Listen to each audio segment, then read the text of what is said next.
All right. So everyone, we got this recording going. Sorry, we got the stream live. I apologize for the quick delay. Didn't realize it had kicked in because I was looking at my charts. So sorry about that. But let's get going. I'm going to start sharing my screen here so that we can see. Let me just close all this stuff out, and then I'll open up the screens. There we go. Okay.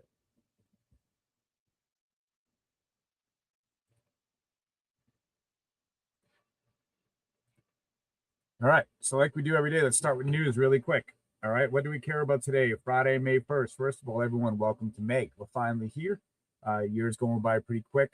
So let me ask you this. If you're not meeting your goals right now, what are you doing? The year is almost halfway over. It's now a time where we got to take action and we got to start prioritizing ourselves and our family and making something happen. So if you're not currently doing that, if you're only just not pulling in enough where you're actually building your future and building generational wealth and thinking about your grandchildren or great grandchildren, then I would recommend check yourself and take a quick look to see is that something that you want to do or you're going to leave it up to them. Personally, I want to take care of my great grandchildren. That is my focus. So I'm just trying to build the wealth and the knowledge and the understanding to make sure that I can do that. So again, follow the money. That's my recommendation there. Sorry about the tangent, but it's super important that everyone comprehend that and get that. All right. We are stewards of our families and of our planet. So let's do what we got to do. So if we look at our chart here, again, I'm focused on Euro USD and I'm focused on the euro and the dollar here. Okay. So only thing that I see that really stands out, yellow folders. These are great. No, nothing here. Just telling you there are holidays on the euro and France, Germany, and Italy. Bank holidays, that is. On the dollar, manufacturing was slightly up. Okay. Previous was 54. Forecast was 54. We're slightly above. Okay. On manufacturing, slightly down. Okay. Although this is the same as last time. Okay. So this is the same as the last time it was reported. Just before it was forecasted a little higher. It came in exactly what it was last time. All right. And then manufacturing prices are up. So let's just drill into them really quick as to why do we care. They're orange folders. So it's something that we do care about because they do have an impact. Let's call it a moderate impact on the economy. So this is the level of diffusion index based on surveyed purchasing managers in the manufacturing industry. Okay, that's the first one right here. As we can see, we can look at a trend here. 52.7 on April 1st is what it was. 52.7 is what it is again on May 1st. On May 2nd, it was 52.4. So we see it's staying pretty consistent. All right, this is a decent jump right here. Besides that, it's been pretty consistent. So and this is why we care, okay? Because it's a leading indicator of economic health. Read this right here. This is what I want you to take a look at. The leading indicator of economic health. Businesses react quickly to market conditions, and their purchasing managers hold perhaps the most current and relevant insight into the company's view of the economy. So all it is a leading indicator, all right? So we're taking a look at that, and then if we go down here to manufacturing prices, it's similar, okay? An actual greater than forecast is good for currency. This is a component of the PMI, both reported separately and as an inflation gauge. Above 50 indicates rising prices. Below that indicates falling prices. Again, it's a leading indicator. That's why we care. So that's the first thing we're going to check. Okay, now what do we do next? We go to Forex Factory. That's the next step that we typically do, and that's what I'm going to just get a quick look. Sorry about that. I'm going to FinViz, not Forex Factory. So we're going to go FinViz. We were just on Forex Factory. That was the first one. All right, just take a quick look here and go back till about 8:30. Close out that alert.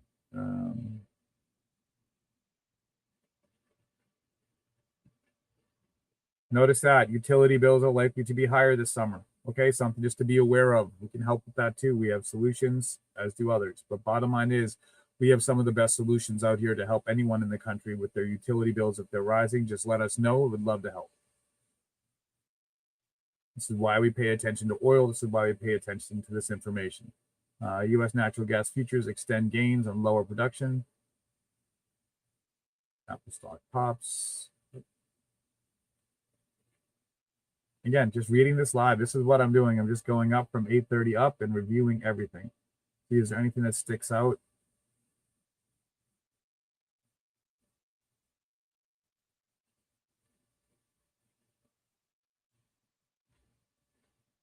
So you see this, I mean, I'm just going to call this out. This keeps on happening. All right.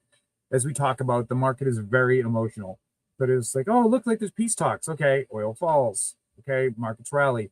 Oh, there's concerns that the peace is falling apart. Oil surges. Markets, markets either consolidate or start falling back or start falling.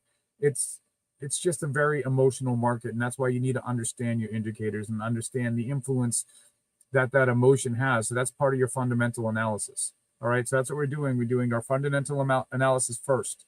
We follow it up with our technical analysis. Now we take a look at our risk management, and then we execute. Okay, so those are the main things that we're focused on here. So again, nothing outrageous here. Last one I'm going to do is I'm going to go here where we go to trading economics and just give a quick once over. All right, so we got manufacturing growth that we already saw. That's steady growth.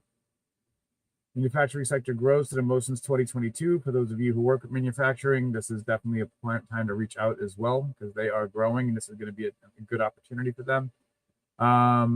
Take a look over here.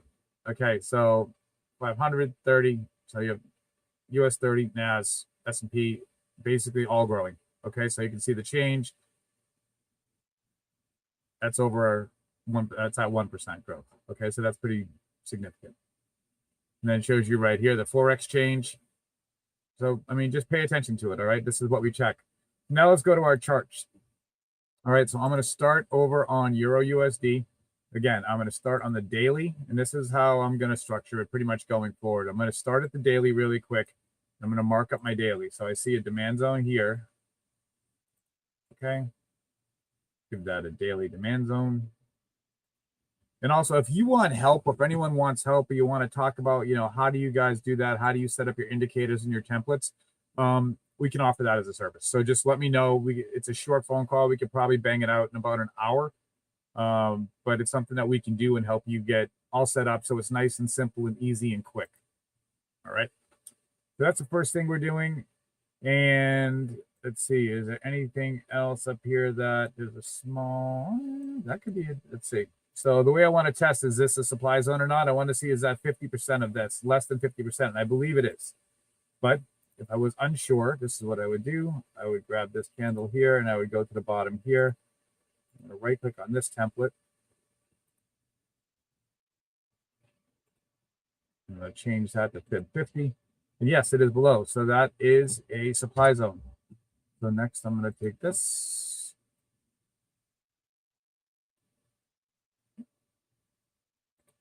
And mark that as my daily supply zone.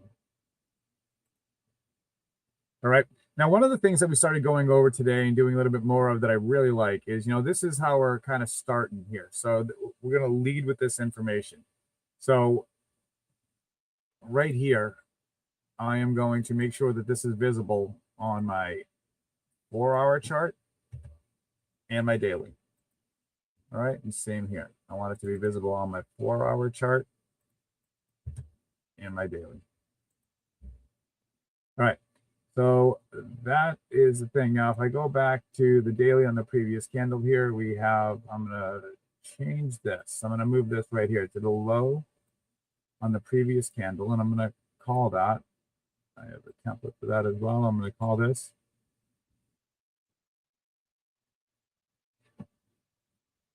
support line, previous candle. Okay.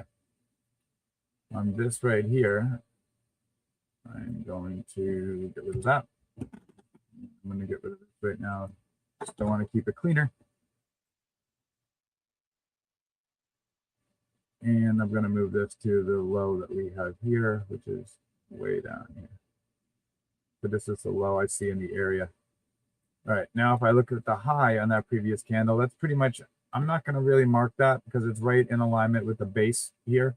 But this high on the previous candle is right on the bottom of that demand, of that supply zone. Okay, so that's right at the front wall. So I'm not going to touch that. Now the high we already have up here. I'm going to get rid of this activity zone. I'm going to get rid of this. And I'm going to get rid of this. And I'm going to get rid of this. All right. So we have our high in that. And I want to also make sure this also is, I don't want this on everything right now. Actually, I'll let that stay on the 1 and let that stay on the 1, 4, 8. The same thing down here.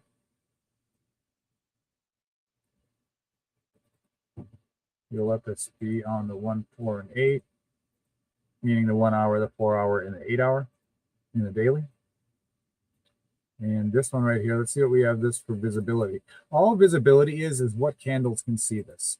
All right. So now we have our daily chart marked up for Euro USD. Let's drop back to the 4 hour. All right. So we have a lot on the 4 hour. So we have this 4 hour demand zone right here. We have the daily demand zone, and we have this 4 hour demand zone right here. So, this is an area where there's, let's just say there's some overlapping information, and this is what we're looking for. We're looking for strong overlapping information that's going to provide a strong indicator. So gold, Euro USD has been pushing. I kind of was expecting it to turn around right here, to be honest with you, and it actually is kind of coming back now, but I'd like to see it come back more. As you can see, it's kind of going back and forth. So right now, if I want to see what it's currently doing, I might go down at a 5 minute or a 3 minute, or you can see it's pushing down. So I'll take that sell because I'm actually getting in front of it, because off that back wall, we can see that right now it's already crossed below Jerome. And if I go to the 4 hour, it's exhausted. It's above the 90 on the RSI, way above the RSI. It's still heading up, but that's just because it hasn't turned around yet. And even this is exhausted. This is pushing at 90 right now on the 1 hour.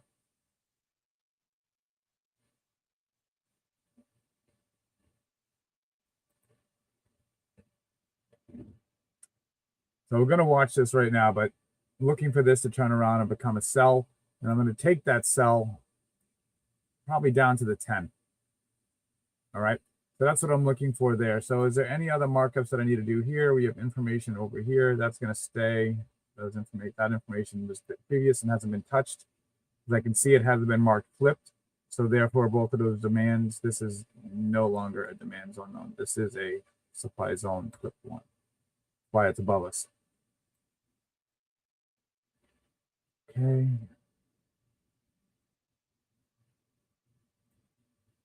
All right, we also have a crosshair. Now, if this goes above, like we talked about this yesterday, but if this around 4 p.m. today, if we have the 66, which is this red line, cross above the 200, which is the 200 moving average, the simple moving average, if it crosses above that, then we have what we do in our trading methodology is the E3 cross. So that will show that the 20 is above the 66, which is above the 200, and that's a strong indicator to buy or for buys. So we're going to look for price to push. Something we're going to pay attention to. Now, don't forget, today is Friday, May 1st. So markets close at 5. So we want to be out of our trades by 5 p.m. unless we think it's going to continue in a specific direction over the weekend. But again, that's pretty risky. It's something that I don't do a lot unless you're in a longer trade, such as a weekly or monthly. I'm not doing that. I am focused on the daily. I'm focused on the 4 hour chart, but my decisions are primarily structured on the day. Rarely will I let it stay overnight unless I think it's going to keep on surging in a specific direction. All right, quick look at oil. We can see it's down to 100. It was as high as, let's see, yesterday. What was the high that it hit? We hit 110, almost 111 yesterday. All right, and now we're down to 100. So that's a nice fall. We'd like to see that get back down into the 90s, probably see that push down to the 200s. Again, too much volatility in that. I am not trading that and staying near it. When the peace talks were announced, that was the time to jump in up here and just ride it down. But as you can see, it pushed right through the 10, it pushed right through the 20, and we're heading down to the 200 and the 66. All right, so heading over to gold. This is, again, let's start here. Let's go back to our daily. And this is not enough. And actually, this is not enough right now. This candle's live. All right, so this candle is not enough for us to do that. So what we're going to do is look for demand zones and supply zones. So we have demand zone here. It's already marked. We need to fix that though, so it's right at the edge. We want it to be right at the top and right at the bottom so we get accurate information. That was a demand zone. That was a supply zone initially, and then it got flipped to a demand zone. So it's a demand zone flip one. That's what I call it. All right. As we talked about before, we want to take a look at the high and low of the previous candle. All right, so previous candle high on the daily is right here. So we're going to mark this line. I'm actually going to get rid of this line.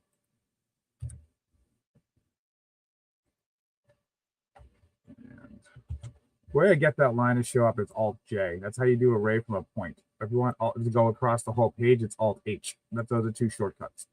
But now that I do that, I created that line. Again, I want to go in here, template. I want to do resistance line, previous candle. Did I not create that yet? I didn't. All right, so we're going to create that right now. So I'm going to do that resistance line. I'm going to, as I talked about earlier, I care about the one. We'll leave it on the daily, leave it on the 148. Good. So we have the hourly and daily. I'm going to change that to resistance line, previous candle. I'm actually going to add daily just so we know, add that additional context. All right. So we have visibility right there. We're good, good, good. So what I want to do is now name this. So I'm going to do template, save as, and this is how you do it. It's nice and easy and simple. All right, save. I'm going to add this. Okay. So now we got daily resistance line in the previous candle. I have it written just above it because it's a resistance line. I like resistance lines text to be above it or in the middle of it. I like support lines to be below it. So down here, I'm going to use this one, which is this candle right here. I'm going to put it here and template. And I want to rename this one right here where we have support line, previous candle. Again, I want to make sure that we update it so it gives the daily information up front so there's no confusion. If anyone take a look at it, I want text alignment to be at the bottom. And I want visibility to be on the 1, 4. I'll just do anything on, there we go. Anything hourly or daily. All right. So in this scenario right here, because it's written in the middle of the line, I am going to flip it. I don't do this a lot, but I will for better visibility. So on this one, I'm going to move it to the top so I can just see it better. All right. Now over the weekend, because this 2-week time period went over, I'm also going to go back into my RSI and my charts. I'm going to define my daily and 4-hour lows and highs. And then I'm going to, on the RSI, do my daily 4-hour high above 50, low above 50, and low below 50. So I'll be doing that over the weekend, and we can kind of briefly go over that on Monday. But that's just part of our marking up and understanding our 2-week patterns. So we have our 2-week highs and lows for the previous candle. Check. Now we want to make sure we want to have our highs and lows for the area. We have that and then some. I'm going to get rid of a bunch of this, though, because there's just a lot of noise. And while I think the information is good, I don't need it all right now.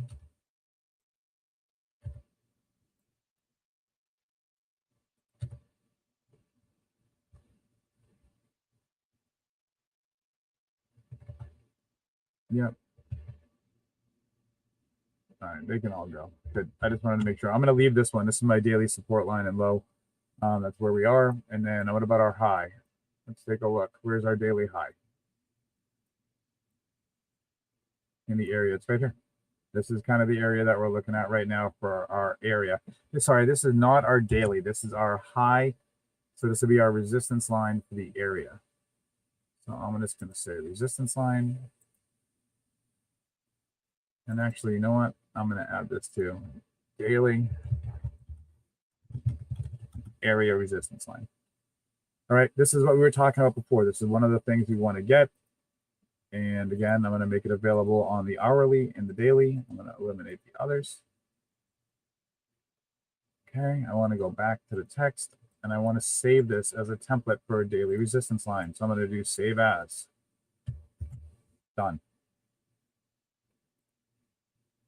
Now when I go to market, that template's going to be there right up top. See, template, daily, area resistance line. All right, now I have to go back down here. Nope. Go back down here to this one that we talked about. And I got to save it as a template because I had never done that. So save as. Got it. Okay, so now if I go to here, that should be listed up top. Daily, daily, daily. Good. So now we want one more daily area support line. Okay, so now, and that's this line way down here.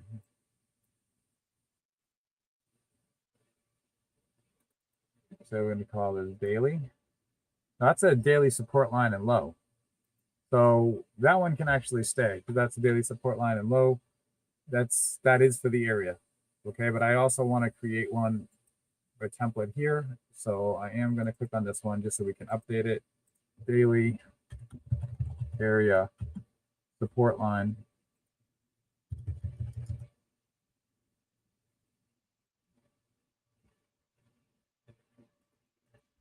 Visibility, boom, boom, boom.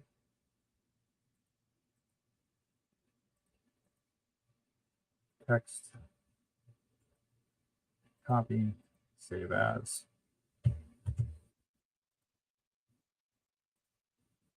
All right, now the only thing I want to do here is because this one is a daily, this one was a support line,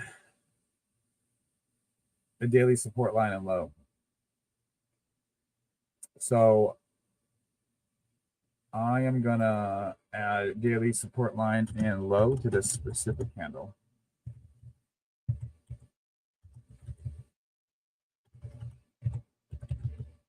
It's not a base. Okay. So there's our information there. Now we're going to go to the 4 hour. All right. So let's get into this. Again, a lot of information here. Some of my chart is marked up a lot more and it can be confusing for some, but I like knowing where my zones are above. I'm going to get rid of those are actually holding. I'm going to keep them there. I'm more interested in what this is doing. So I had took the sell on this right now, and I'm doing pretty well on it. It's coming all the way down, and we'll see. Let's see. We got that one. Yep. Okay. They're doing pretty well. Just watching them right now. For those that are doing well, we're going to watch that. I'm in on this sell right now. So let's see. Does Einstein called it on a lower time frame? Nope, not yet.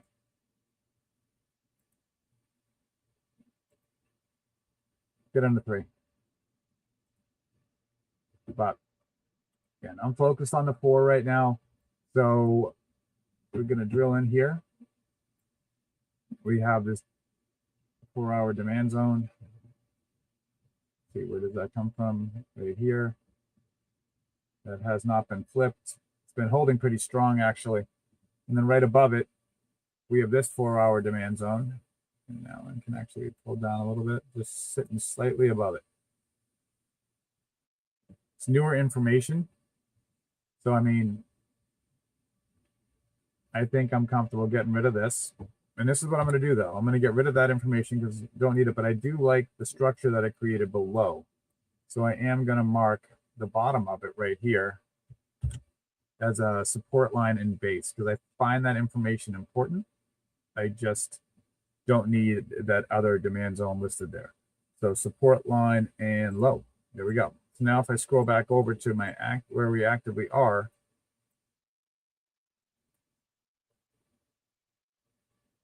coincidental, I can get rid of that because where is it? It's right at the daily support line from the previous candle. So boom, we're good. You can get rid of that. And I did not need to move that. Okay. So we have this information right here. We had this come up and hit right here. And this candle is still live. There's still 2 hours left in this candle. So observing what it's going to do. It's gone down and it's pushed back up. It was not, let's see, engulfing. That was not engulfing. So we'll see what this one does. We're just going to watch its movement.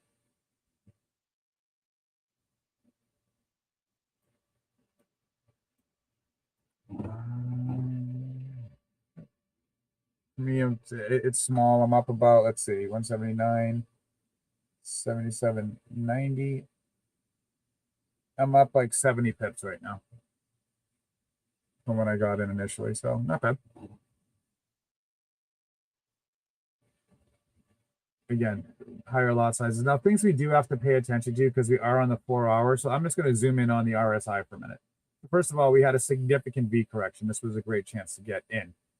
It shot up And by the way, it went way below the 2-week low. All right.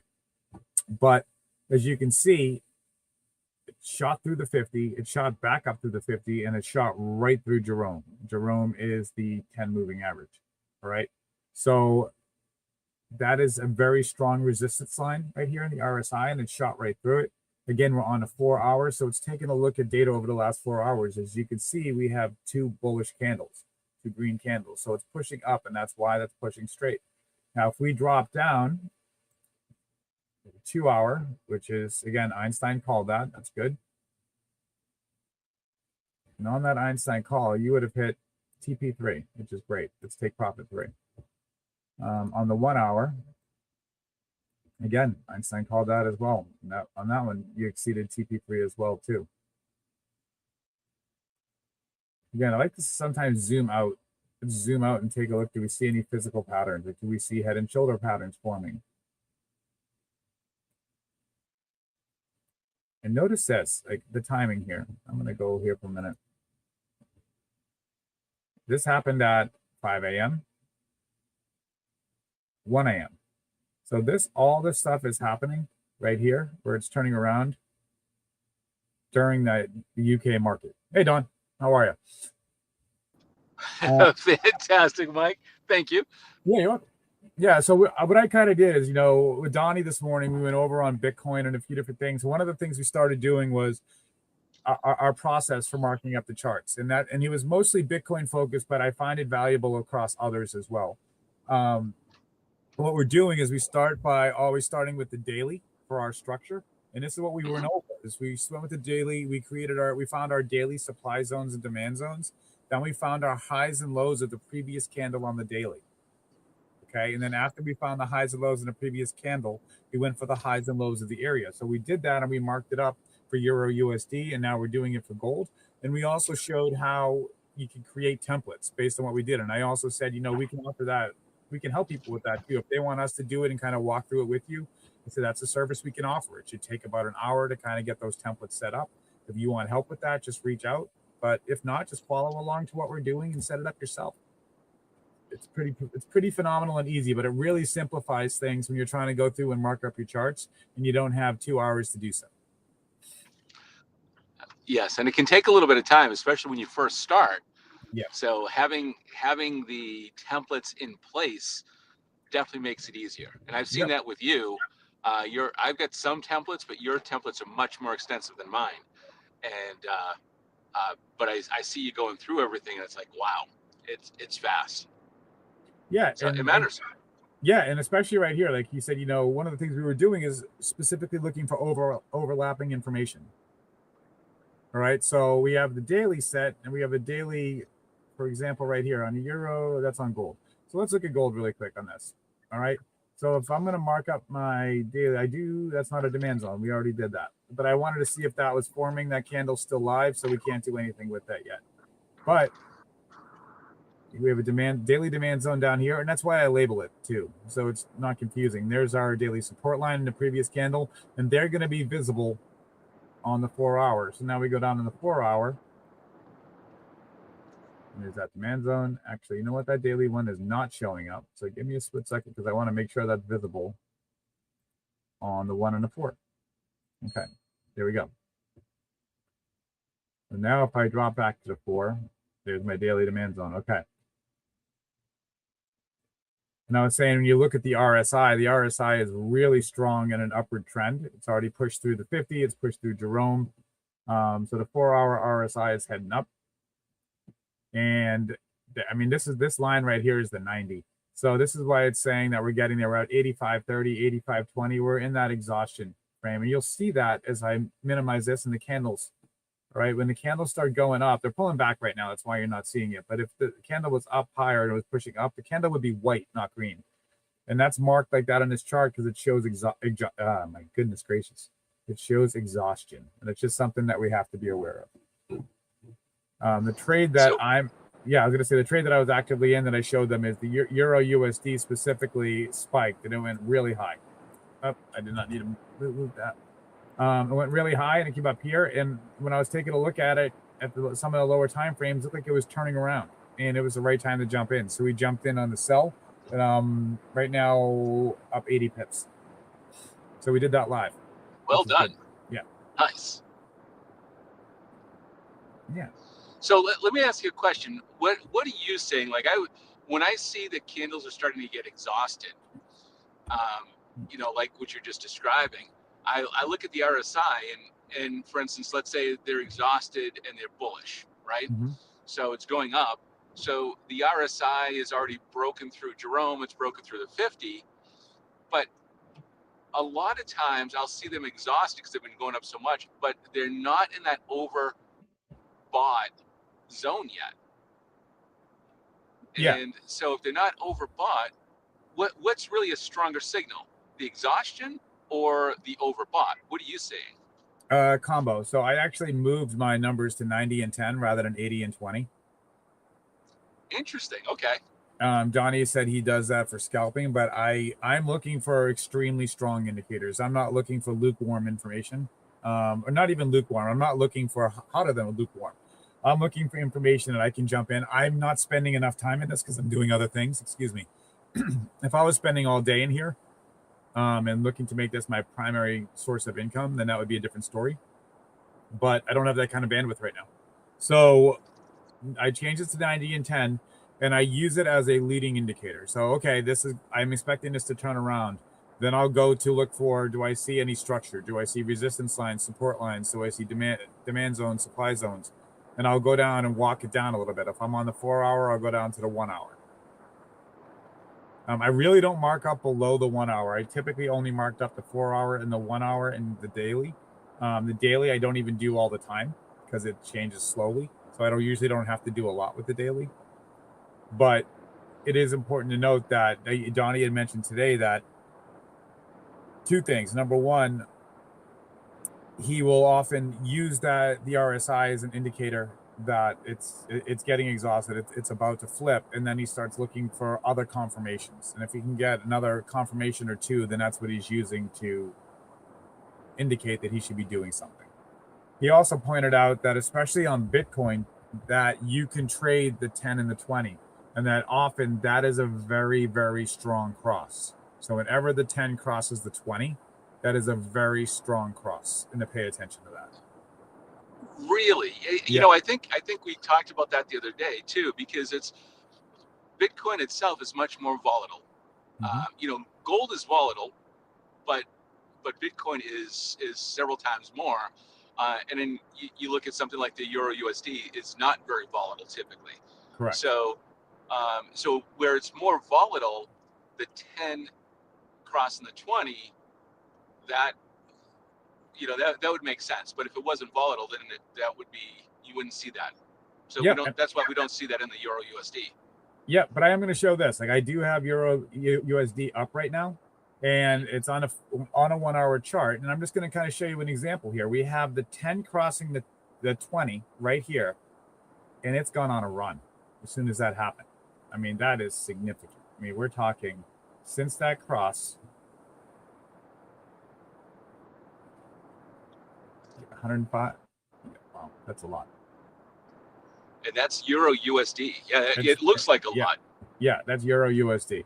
So that's on the 1 hour. Now, if we go to the 4 hour, do we have a similar cross? We just had that cross at 1 a.m. What did it do? It shot up. Again. Wow. Go to the 8 hour. We just had the cross at about 5 a.m. And it's going up with the 10s crossing the 20. Now let's go to gold. Look at that. Yep. Now I'm going to go to gold. Well, and look at the drop, though. Yesterday, was it yesterday? Or 2 days ago, that drop? No, there's a couple. And I asked Donnie about this, and I'll show you this on gold in a second. I said, again, we know this. I love to analyze trends. Okay, and I love to find, what are things that I should be paying attention to. A lot of people do it, but I'm borderline obsessed with it. So 1 a.m. Okay, this is where it happened. Between 5 p.m. and 1 a.m., it went from bearish to bullish and shot up. Mm-hmm. We also have, by the way, not only did the 10 cross the 20, but the 66 cross the 200. So we have a true E3 cross on the 8 hour. Right here. Wow. Again, I don't trade the 8 hour a lot, but I'm just taking a look at it. I do have it as one of them that I do save. On the daily, once the 10 crossed the 20, look at this right here again, where the 10 crossed right here, the 20, slight dip, and then it shot to the roof. So I'm going to just take a look at gold for a sec to let's see is a similar pattern. So on the daily, it crossed and it went up, and then it came back down, but also that closed below the 20. The closing below the 20 is a good indication of it likely heading in the opposite direction. Now, interesting on gold, gold is in a daily buy. Einstein is called a daily buy, and we're just below TP2 on gold. So that was called, what time was that called? I don't have that alert, so I'd have to look up to see when that alert was called. But do I? I don't think I do. I do. It was called at 9:18 a.m., so I missed it. Good job, Mike. Opportunity to kill it on a day, and I missed it.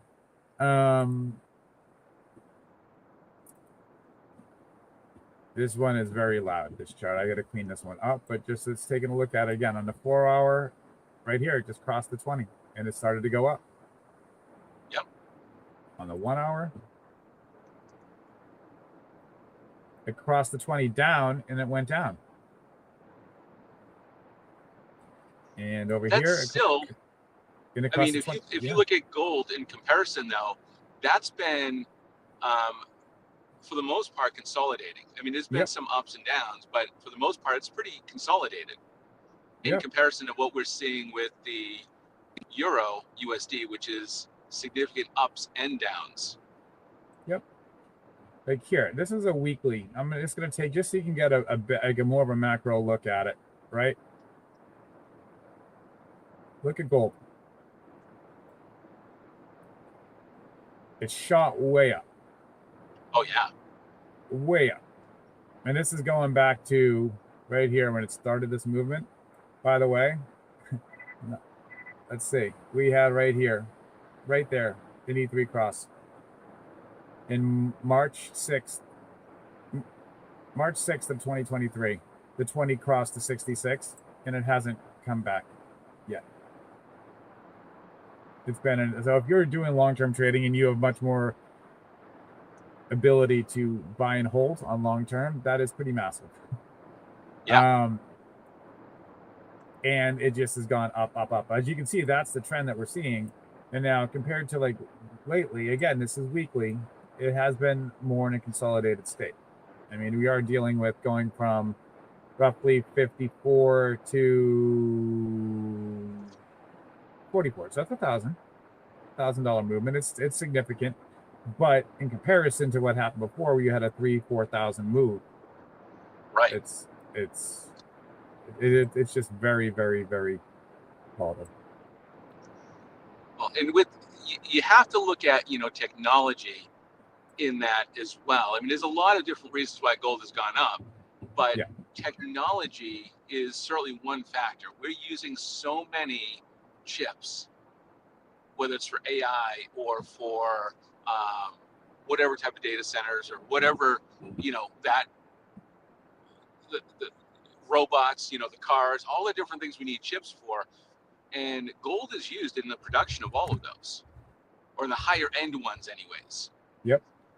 And there is no, I mean, how many chip manufacturing companies in the United States or chip manufacturing plants are being built right now? Multiple. Yep. Because it's such a need for them. So I don't anticipate gold dropping significantly. Yeah, it could drop a little bit. I mean, it's gonna, the market's gonna do what the market's gonna do, but it's not gonna go back down to that $1,000 level, $1,200 level, no, $1,800 level. I don't think it ever will again. No, probably not. I don't see how it would get back there. No. So, and if it's going to continue to grow, that's not a bad thing to hodl. I mean, I know we think about hodling in crypto, but just holding on to gold, physical gold, that's different from Forex, because we're talking Forex here. But I mean, just even holding on to physical metal, I don't think it's a bad bet. Yep. Just because of what's happening in the world. Yep, I will say this too. When we were looking at gold, let me go back to the 4 hour. What Donnie was looking at today, just to give you guys some inside information that we were taking a look at. And this is, I mean, this isn't really, this is pretty obvious if you're taking a look at it. We're not trying to do anything earth shattering here, but on the pullback, looking for it to pull back right here to like this 46. This is actually that candle's still alive, right? Yep. So Yep. there's still 2 hours left in this candle. So this is still a supply zone. That's why it hasn't been flipped yet. But this was a supply zone. It flipped to a demand zone. It flipped to a supply zone again. So this is a supply zone flipped twice. 4 hour supply zone flipped two. If this closes above it, which it likely will, this zone will go away. But what we're looking for is the pullback to the front wall here, the 4605, and that's a great entry point. So what we were so what we were taking a look at on that was buying in that 4606 range. Also looking to see is like, where is this going to close, right? And I'll touch on it really quick, but as we head over to Bitcoin, okay, Bitcoin's been on a move. We were looking to see earlier on I think it was on the daily. Yeah, we were looking to see did it close inside this zone, and the previous candle, it actually is not. It was on the floor. This candle closed just below it. If it closed inside the zone, then we were going to look for it to push. Because it closed below, we were just going to observe it and see what it did. But the expectation was that it was going to push. On gold, we were looking at to push. Does not close above 78. If it didn't close above 78.7, so right around here, if this candle doesn't close around here, this line, we're going to look for it to consolidate. If it closes above it, we're going to look for it to push on Bitcoin. So that's what we're taking a look at there. Got it. But yeah, so that's a lot of information you can see down here. We are exhausted again. We're at that 92.61 on the 4 hour. 2 hour was exhausted, and then it's on its way down. Look at that huge exhausted candle. Yep. Yep. And then it dropped. And same thing on the It's one. kind of funny how that works. Yeah. Yeah. And there's the one. The one could drop down to the 77, 660 because the TP2 is strong. We also look like we have a cross setting up here where the 20 is about to cross the 200, and the 66 is way over here. So I'm not watching that yet. Where's our 10? Our 10's above. Okay, so the 10's already crossed. Just paying attention on the 4. Again, no indicator here, but I love Einstein calls on the 4 hour for Bitcoin. So again, we're at 11:02 right now. We're past time, but just wanted to share with you guys what we've been doing and kind of going through how we do it and why we do it. Again, we'd love to share it, go over any of this information. You guys have any questions, we can go over it. Join us in the quest here, and you get to come along for the journey. We'll show you what we're doing, but more so, you have the ability to get access to all this training that we're getting and we're sharing with you. You're getting it from the same source we did. You get to hop on the same calls and get the same information we did. You get to act live. I did ask the question. Gold, I had noticed, had some interesting for a couple of days in a row. If I go to the 4 hour, this is at 1 a.m.